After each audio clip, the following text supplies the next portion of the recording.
बुद्ध के संग में बहुत समय तक स्त्रियां नहीं थी, क्योंकि बुद्ध स्त्रियों को दीक्षा नहीं देते थे।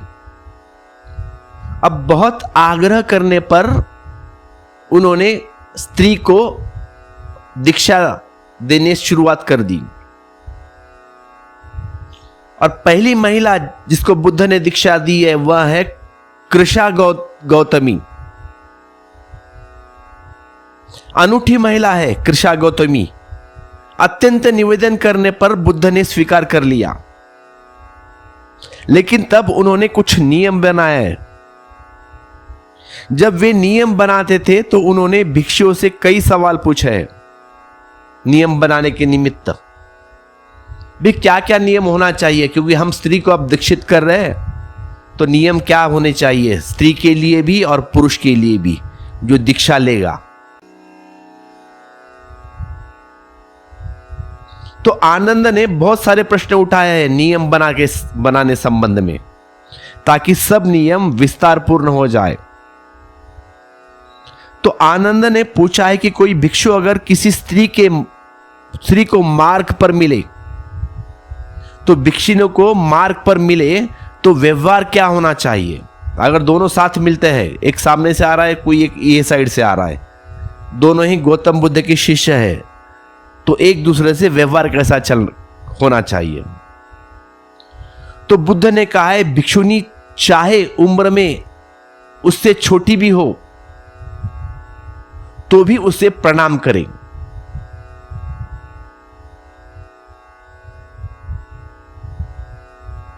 यह बात जरा बुद्ध के मुंह से जमती नहीं, और भगवान महावीर ने भी यही नियम बनाया था अपने भिक्षुओं के लिए कि भिक्षुनी साध्वी चाहे 70 साल की हो, चाहे दीक्षा लिए हुए उसे 50 साल हो गए हो, और अभी कल दीक्षित हुआ साधु सामने आ जाए तो उसे झुककर नमस्कार करे। अगर एक छोटा बच्चा भी दीक्षा ली है, अब उसकी उम्र है 20 साल और भिक्षुनी है, स्त्री है 50 साल की, तो भी वह स्त्री उस बच्चे के पैर छुएगी। तो बुद्ध ने और महावीर ने जो मेल्स है, पुरुष है, उनको ऊपर बिठाया है और स्त्री को नीचे। यह बात समझ में आती है। अब ये बात आप सुनेंगे तो आप कहेंगे ये स्वतंत्रता तो नहीं है, अब तो समानता है। ऐसे कैसे गौतम बुद्ध से और महावीर से गलती हो गई। अब यहां पे जैन और बौद्ध दोनों ही परेशान हैं और छिपाते हैं, और ये बात नहीं उठाते कि भगवान गौतम बुद्ध और जैन महावीर जैन ने ये अपने शिष्यों को कहा था। क्योंकि आज में समानता चालू है, स्त्री और पुरुष सेम टू सेम।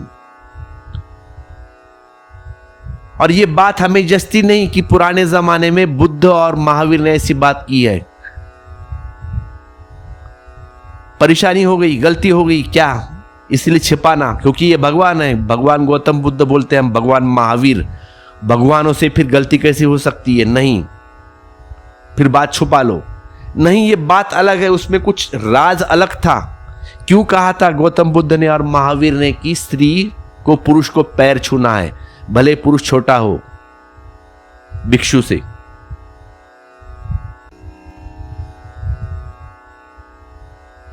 बुद्ध और महावीर जब ऐसी बात करते हैं तो उसमें बड़े अर्थ है। एक मनुष्य के मन में बड़ी गहरी बात बुद्ध ने पकड़ी है। पुरुष के मन की बड़ी गहरी बात बुद्ध ने पकड़ी है। अगर कोई स्त्री पुरुष को सम्मान दे, ध्यान से सुनना मेरी बात, अगर कोई स्त्री पुरुष को सम्मान दे तो फिर पुरुष की वासना उसके प्रति बहनी मुश्किल हो जाती है, कठिन हो जाती है। अगर कोई स्त्री तुम्हारे पैर छू ले तो फिर वासना असंभव हो जाती है। उसने द्वार बंद कर दिया, क्योंकि पुरुष वासना में उस स्त्री के प्रति झुक सकता है जिसने उसे सम्मान न दिया हो।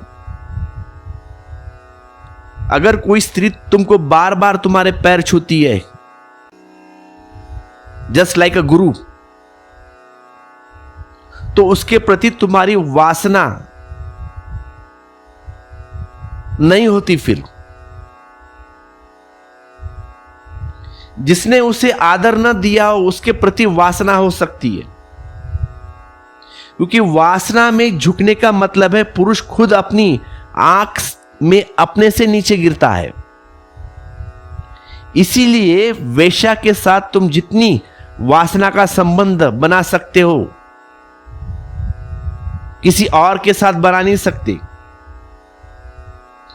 क्योंकि उसके सामने नीचे गिरने में कोई डर नहीं,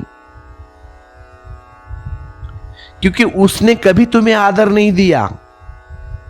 लेकिन जो स्त्री तुम्हारे पैर छूती है, कहती है भगवान या गुरु या महाराज, तो उसके प्रति वासना नहीं हो सकती,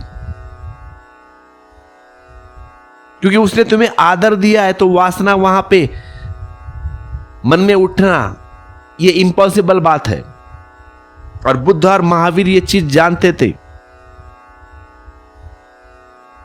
क्योंकि बुद्ध और महावीर ने दोनों ने पुरुषों के अहंकार को पकड़ लिया ठीक जगह, कि उस अहंकार ही अगर रुक जाए तो ही यह हो सकेगा, अन्यथा वासना का प्रवाह हो जाएगा।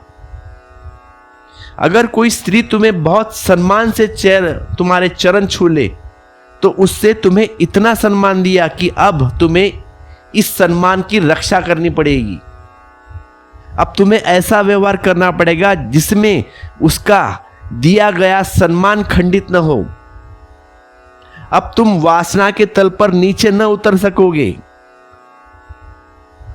उसने रास्ता रोक लिया, वह तुम्हारे पैर छू रही है, तुम्हें सम्मान दिया, तो उस सम्मान का तुम्हें आदर करना पड़ेगा, रक्षा करनी पड़ेगी।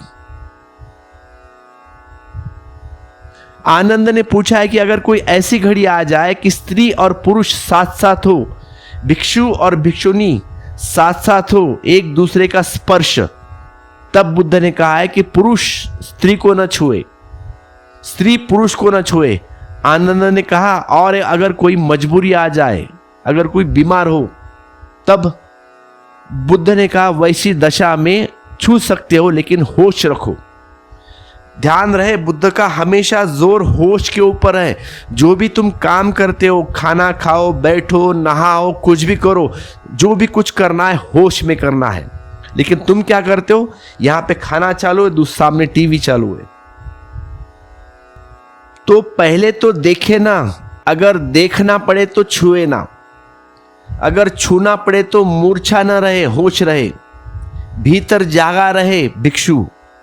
क्योंकि मनुष्य के मन की जो वासनाएं हैं, उनकी आदत तो बड़ी प्राचीन है और होश बड़ा नया है, ध्यान बड़ा नया है।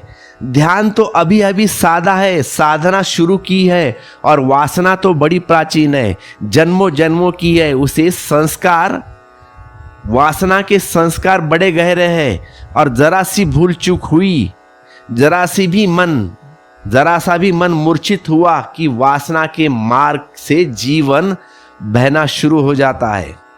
एक क्षण की बात, इधर तुम भूले, उधर वासना का प्रभाव शुरू हुआ।